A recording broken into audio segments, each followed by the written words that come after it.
بعضا پول نقد نمیده، بسیاری از اونها در واقع کار نمیکنن، اونهایی هم که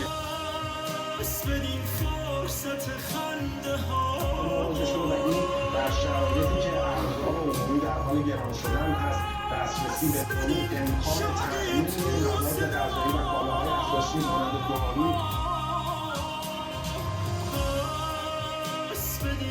دارو اینی که مردم دارن کمک مردم به همدیگر هست. هم